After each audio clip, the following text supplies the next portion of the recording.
Dear students, today we are going to start with the genetic disorders. Disorders nothing but there is a chance to repair it. Repair ಮಾಡಲಿಕ್ಕೆ ಒಂದಿಷ್ಟು ಚಾನ್ಸ್ಗಳು ಸಿಗ್ತವೆ ಅಂತ ಅನ್ಕೋಬಹುದು. Or we can call it as a disease. Disease ಅಂತಾನೂ ನಾವು ಹೇಳ್ಬೋದಾಗುತ್ತೆ. In human genetic disorders, the name itself saying that the gene concern, how the gene is there, whether the gene is a right one or it's an abnormal one. Based on that, the disorders are going to be caused. Then broadly, the human genetic disorders are going to be classified into two. One is called as Mendelian disorders, and second one is said to be the chromosomal disorders. What is meant by the Mendelian disorders? Mendelian disorders is the one, it is determined or it is due to alteration or mutation in a single gene. ಒಂದು ಜೀನ್ನೊಳಗೆ adulteration ಆಗೋದ್ರ ಮೂಲಕ ಅಥವಾ mutation ಆಗೋದ್ರ ಮೂಲಕ ಏನು effect ಆಗ್ತದೆ, we are saying that it's called as the Mendelian disorders. ಅದಕ್ಕೆ ನಾವು Mendelian disorders ಅಂತ ನಾವು ಹೇಳ್ತಾ ಇದ್ದೀವಿ. These Mendelian disorders can be follows the Mendel's law. ಹೆಂಗೆ law of dominance, law of segregation, law of independent assortment, ಆ ಲಾಸ್ಗಳು ಹೇಗೆ ಹೋಗ್ತವೆ ಜನರೇಷನ್ದಲ್ಲಿ ಫಾಲೋ ಆಗ್ತದೆ, this disease also follows the same laws. ಈ ಒಂದು ಡಿಸೀಸ್, ಈ ಒಂದು ಡಿಸಾರ್ಡರ್ ಮೆಂಡಾಲಿಯನ್ ಡಿಸಾರ್ಡರ್ಸ್ ಸಹ ಈ ಮೆಂಡಾಲಿಯನ್ ಲಾಸ್ಗಳನ್ನು ಫಾಲೋ ಮಾಡ್ಕೊಂಡು ಹೋಗ್ತದೆ. And the second most important one, these disorders can be trace ಮಾಡಬಹುದಾಗಿದೆ ಪ್ಯಾಟರ್ನ್. ಯಾವ ಜನರೇಷನ್ಗೆ ಎಲ್ಲಿ, either the male or the female, which generation is going to be affecting in future, that can be traced. So that means Mendelian disorders ಅನ್ನು ನಾವು trace ಮಾಡಲಿಕ್ಕೆ ಸಾಧ್ಯತೆ ಇದೆ ಅನ್ನೋದು ಮತ್ತೊಂದು ವಿಚಾರ. So that is concerned with the Mendelian disorders. Whatever it is, the disorders are caused by genetic abnormalities. That's finished. The human genetic disorders can be divided into Mendelian disorders, and the second one is the chromosomal disorders. The name itself explains it is due to change in the number of either the autosome or the allosome. We can say that sex chromosomes, or alteration in chromosome structure. ಆ chromosome ಸ್ಟ್ರಕ್ಚರ್ನಲ್ಲಿ ಏನಾದರೂ adulteration ಆಗೋದ್ರ ಮೂಲಕ, ಅಥವಾ what we are saying that 44 plus 2 in human beings, the 44 are the autosomes and these are the allosomes. The way change in the number, maybe 43 ಆಗಬಹುದು, 45 ಆಗಬಹುದು, ಹಾಗೆ number change ಆಗೋದ್ರ ಮೂಲಕ. and here also ಇಲ್ಲಿ xy ಮತ್ತು xx ಅಂತ ನೋಡ್ತೀವಿ. ಮೇಲಲ್ಲಿ sometimes only x is present, y is absent. female ದಲ್ಲಿ only one x is present. Like that, if the change in autosome or the sex chromosomes or alteration of the structure of the chromosome, that also causes the disorders, and that is known as chromosomal disorders. It is a very clear here. Chromosomal disorder is nothing but due to change in the number of either autosome or the sex chromosomes or alteration in the chromosomal structure. So that causes the chromosomal disorders. And after these two, the Mendelian disorders and the chromosomal disorders, today we are moving towards the Mendelian disorders. What is meant by the Mendelian disorders? We have already seen here, it is due to that is change in the, that means alteration in the single gene. It is due to the presence of recessive or dominant gene or autosomes or sex chromosomes.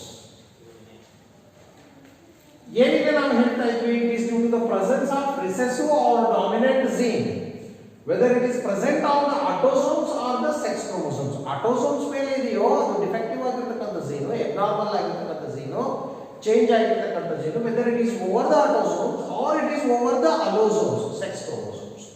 Specially ನಾವು sex chromosomes ಅಂದ್ರೆ maximum as you know that Y chromosome is the smaller one, it carries the less number of genes, and X chromosome is the bigger one and it carries the more genes. ಹಾಗಾಗಿ ಅಲ್ಲಿ ನಾವು ಹೇಳೋದು X chromosome linked diseases ಅಂತಾನೆ ನಾವು ಜಾಸ್ತಿ ಹೇಳ್ತೀವಿ.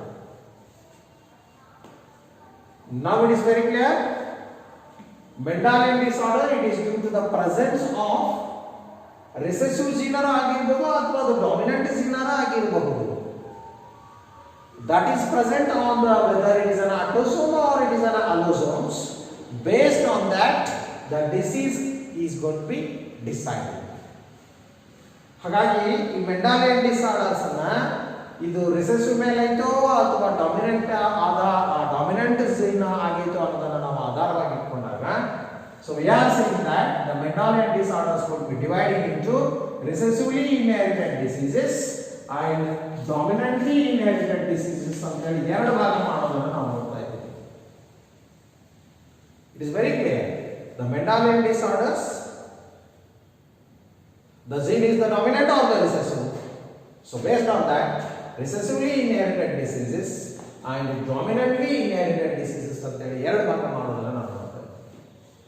And now here recessively inherited diseases, we are once again ನಾನು ಆಗಲೇ ಹೇಳಿದ್ವಿ whether it is present on autosome or it is an allosome.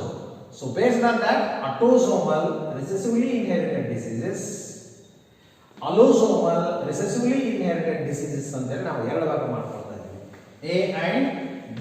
Once again, what is that? Autosomal recessively inherited diseases, sex linked recessively inherited diseases ಅಂತ ಹೇಳಿ ಎರಡನ್ನು ನಾವು ಮಾಡ್ಕೊಳ್ತಾ ಇದ್ದೀವಿ. This year we are studying maximum here only. Recessively inherited diseases ಅನ್ನ ನಾವು ಇಲ್ಲಿ ಈ ವರ್ಷ ಕಾನ್ಸಂಟ್ರೇಷನ್ ಅನ್ನು ಮಾಡ್ಕೊಳ್ತಾ ಇದ್ದೀವಿ. ಈ autosomal recessively inherited diseases are affects the male and female equally. Males ಜಾಸ್ತಿ ಫಿಮೇಲ್ಸ್ ಗೆ ಕಡಿಮೆ ಅಂತ ಏನಾಗುವುದಿಲ್ಲ ಇಲ್ಲಿ. So affecting equally. For examples here ಈ ಆಟೋಸೋಮಲ್ ಡಿಸಾರ್ಡರ್ಸ್ ರಿಸೆಸಿವ್ಲಿ ಆಗಿರತಕ್ಕಂಥವುಗಳಿಗೆ ಒಂದು phenylketonuria we are studying here this year only. Albinism is the one more thing. Of course, albinism is not there in our syllabus. Sickle cell anemia is there in our syllabus. ಹಾಗಾದ್ರೆ ನಾವು ಇಲ್ಲಿ phenylketonuria ಓದ್ತೀವಿ, sickle cell anemia ಓದ್ತಾ ಇದ್ದೀವಿ.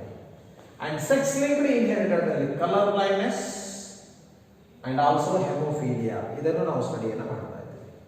This is regarding recessively inherited diseases. That gene is a recessive one. And here dominant ಆಗಿರತಕ್ಕಂಥ ಜೀನ್ಗಳಲ್ಲಿ ಬಂದ್ರೆ only one autosomal ಗೆ ಲಿಂಕ್ ಆಗಿರತಕ್ಕಂಥ ಒಂದು ಎಕ್ಸಾಂಪಲ್ ಅನ್ನು ನಾವು ನೋಡ್ತಾ ಇದ್ವಿ. So that is kind of a dwarfism here, it is one example. Polydactyly is the second example and Huntington's chorea ಅಂತ ಹೇಳ್ತಾ ಇದ್ವಿ. So these are the three diseases we are going to be studying in the autosomal dominant inherited disease. But ಇವು ಮೂರು ನಮ್ಮ syllabus ನಲ್ಲಿ ಸಿಗುವುದಿಲ್ಲ, ಇವುಗಳು ಮಾತ್ರ ನಮಗೆ ಸಿಲೆಬಸ್ ಅಲ್ಲಿ ಸಿಗ್ತಾ ಇದ್ದಾವೆ. ಹಾಗಾಗಿ ಇವುಗಳನ್ನು ಮಾತ್ರ ನಾನು PPTಗಳನ್ನು ಯೂಸ್ ಮಾಡಿಕೊಂಡು, because you are going to be getting that the symptoms, the characters ಹೆಂಗಿರ್ತದ ಅಲ್ಲಿ ಕ್ಯಾರೆಕ್ಟರ್ ಡಿಸೀಸಸ್ ಸಿಂಪ್ಟಮ್ಸ್ ಅನ್ನೋದು ನಿಮಗೆ ಗೊತ್ತಾಗ್ತದೆ ಈಸಿಯಾಗಿ. ಹಾಗಾಗಿ PPTಯನ್ನು ಯೂಸ್ ಮಾಡ್ಕೊಂಡು ನಾನು ಎಕ್ಸ್ಪ್ಲೇನ್ ಮಾಡ್ತೀನಿ, you just follow. Okay students, here we start with one of the genetic disorders, the Mendelian disorders, that is an hemophilia. Hemophilia disorders ಅನ್ನು ನಾವು ಇಲ್ಲಿ ನೋಡಲಿಕ್ಕೆ ಸ್ಟಾರ್ಟ್ ಮಾಡೋಣ. It is a sex linked, so that is an X linked, specially X ಕ್ರೋಮೋಸೋಮ್ಗೆ link ಆಗಿರ್ತಕ್ಕಂಥದ್ದು. And it is an recessive disease. It is not a dominant one, it is an recessive disease. In this a protein involved in the blood clotting is affected. ಈ gene ಡಿಸಾರ್ಡ್ ಅಂದರೆ defective ಇರೋದ್ರಿಂದ blood ಕ್ಲಾಟಿಂಗಿಗೆ ಏನು ಬೇಕಾಗಿತ್ತು protein, and that is not going to be synthesizing here, ಅದು synthesize ಆಗ್ತಾ ಇರೋದಿಲ್ಲ. ಹಾಗಾಗಿ the disease is going to be causing. ಈ ಡಿಸೀಸ್ ಆಗೋದನ್ನು, ಡಿಸಾರ್ಡರ್ ಆಗೋದನ್ನು ನಾವು ನೋಡ್ತಾ ಇದ್ವಿ. A simple cut results in non stop bleeding. ಒಂದು ಸಣ್ಣದು ಏನಾರ ಕಟ್ ಆದರೆ ಕಂಟಿನ್ಯೂಸ್ಲಿ ಏನಾಗ್ತದೆ ಅಂದರೆ ಬ್ಲೀಡಿಂಗ್ ಆಗ್ತಾ ಇರುತ್ತೆ. So that is the dangerous one. ಅದೇ ನಮಗೆ ಇಲ್ಲಿ ಹಾನಿ ಆಗ್ತಾ ಇರ್ತಕ್ಕಂಥದ್ದು. And this disease is controlled by pair of alleles, that is a capital H and the small h. We are going to be denoted with the capital H and the small h. H is the normal, capital H normal allele ಆಗಿರ್ತದೆ, and small h is the responsible for the hemophilia. ಇನ್ನು ಏನಪ್ಪ ಅಂತಂದ್ರೆ genetic combination, genotype ಹೆಂಗಿರ್ತದೆ ಅಂತಂದ್ರೆ just ಇಲ್ಲಿ ನೀವು ನೋಡಲಿಕ್ಕೆ ಸಾಧ್ಯತೆ ಇದೆ, ನಿಮಗೆ ಕಾಣಿಸ್ತಾ ಇದೆ ಇಲ್ಲಿ ಎಕ್ಸ್. ಸೊ ಇದು ಎಕ್ಸ್ ಲಿಂಕ್ಡ್ ಆಗಿರೋದ್ರಿಂದ ಫೀಮೇಲ್ಸಲ್ಲಿ ಕಾಮನ್ ಆಗಿರ್ತಕ್ಕಂಥದ್ದು. ಇಲ್ಲೇ XX ಇನ್ನು ನಾರ್ಮಲ್ ಆಗಿರುತ್ತೆ, ಎರಡೂ ಕ್ಯಾಪಿಟಲ್ H ಇರೋದ್ರಿಂದ ಆ ಒಂದು ಅಲೀಲ್ಗಳು ಕ್ಯಾಪಿಟಲ್ H ಆಗಿರೋದ್ರಿಂದ ನಾರ್ಮಲ್ ಇರ್ತದೆ and they are healthy. And ಇಲ್ಲೇನಾಗ್ತದೆ ಅಂದ್ರೆ we are just seeing that capital H ಇದೆ and another X carries the small h, that means it is an a defective one. ಅಲ್ಲಿ ಡಿಫೆಕ್ಟಿವ್ ಒನ್ ಇರೋದನ್ನು ನೋಡ್ತಾ ಇದ್ದೀವಿ. We say it is called as an heterozygous condition. And heterozygous condition ಈ ಥರ ಏನಾದರೂ female ಇದ್ದಾಗ we are saying that they are known as an a carriers. ಅವ್ರಿಗೆ ನಾವು ಕ್ಯಾರಿಯರ್ಸ್ ಅಂತ ಕರಿತಾ ಇದ್ವಿ. She may transmit the disease to sun.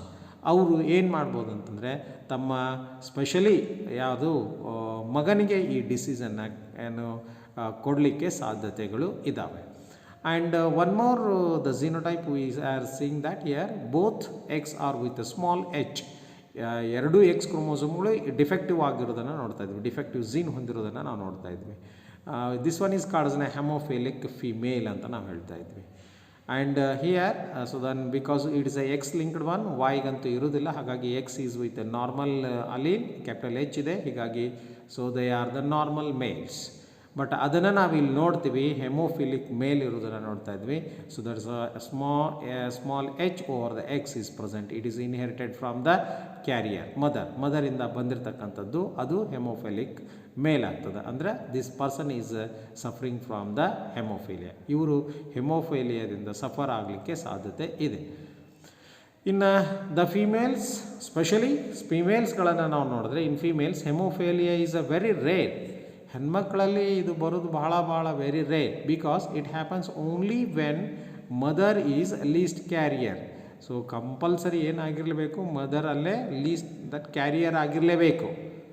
And father is also hemophilic. ಅಪ್ಪನೂ ಸಹ ಅಲ್ಲಿ ಏನಾಗಿರಲೇಬೇಕು ಅಂತಂದರೆ ಹೆಮೋಫಿಲಿಕ್ ಆಗಿರಬೇಕು.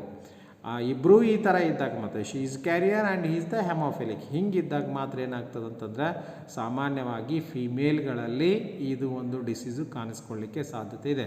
Otherwise this hemophilia is not going to be effective. So this is considered as an royal disease. ಇದಕ್ಕೆ ರಾಯಲ್ ಡಿಸೀಸ್ ಅಂತ ಕರಿತೀವಿ, because the queen Victoria was carrier of hemophilia. So her family, the pedigree analysis shows that many hemophilic descendants are there. ಅವರ ಒಂದು ಜನ್ರೇಷನ್ದಲ್ಲಿ ಏನಾಗ್ತದೆ, Victoria ಮಹಾರಾಣಿಯ ಜನ್ರೇಷನ್ದಲ್ಲಿ ಈ haemophilic disease common ಆಗಿರ್ತಕ್ಕಂಥದ್ದನ್ನು ನೋಡ್ತಾ ಇದ್ವಿ. Hans it is known as N, ಅದಕ್ಕೋಸ್ಕರ ಅದನ್ನು ನಾವೇನಂತ ಕರಿತೀವಿ ಅಂದರೆ ರಾಯಲ್ ಡಿಸೀಸ್ ಅಂತ ಹೆಸರನ್ನು ಅದಕ್ಕೆ ನಾವು ಕೊಡ್ತಾ ಇದ್ವಿ. And one more disease that is an a colour blindness. ಇನ್ನೊಂದು ಡಿಸೀಸ್ ನಮಗೆ ಇಲ್ಲೇ ನಾವು ನೋಡಲಿಕ್ಕೆ ಸಿಗ್ತಾ ಇರ್ತಕ್ಕಂಥದ್ದು that is an a colour blinds.